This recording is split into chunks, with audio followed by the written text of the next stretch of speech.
NCB করছ, NCB 7-8 Miram.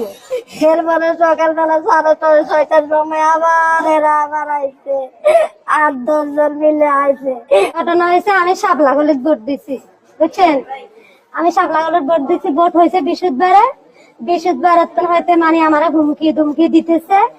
আমার পার্শ্ববর্তী যতজন আছে এরপর ভাঙাচুরা করছে, মারপিট করছে।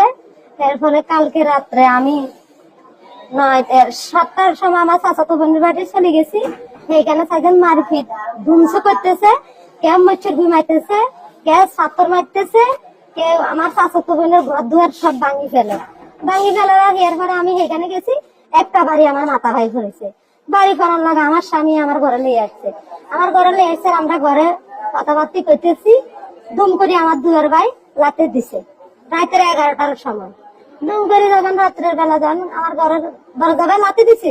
লাতে দেওয়া আমি দরজা খুলছি আর তারা ঠাম করে 3 জন ঢুকে গেছে।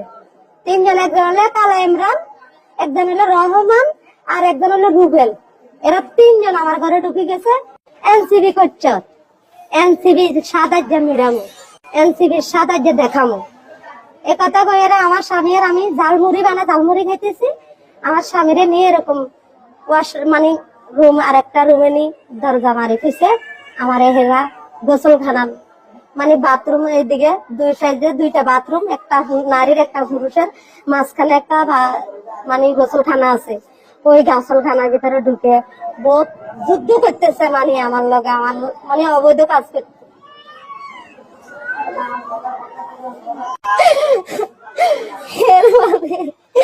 এরপরে আমি দিতে চাই না, জোর করে একবার গেছে, তারপরে চলে গেছে। আমি কান্দি কাটি আমার স্বামীর আমি ঘরে চলে গেছি। আমার স্বামীকে আমি এখানে থাকতাম। এরপরে সকালবেলা 6:30-6টার সময় আবার এরা আবার আইছে, 8-10 জন মিলে আইছে। আমার ফাঁক ঘরের দরজা ভাঙছে, মেন ঘরের দরজা ভাঙছে, ভাঙ্গি চুরি দেখছি সব ভাঙ্গা। এরপরে আমারে ঘরে ঢুকি আমারে বার করিয়ে লাইছে। আমার জামার কলা চাদরে আমারে শেষরাইয়া আমার স্বামীরা একদিকে বার করছে, আমার একদিকে বার করছে। শাপলাগলির ভোট দিছ, শাপলাগলির ভোট কেন দিলি? বুয়াত কে আছে? ফাইটিবার আছে। এর ফলে আমার লই গেছে, আমার স্বামীরা মারপিট করে রাত এক মাথার মধ্যে জানি তোলে আরেক মাথা দি মারি কোসা। এরপরে আমার নিয়ে গেছে, আমার স্বামীরা নাই গেছে।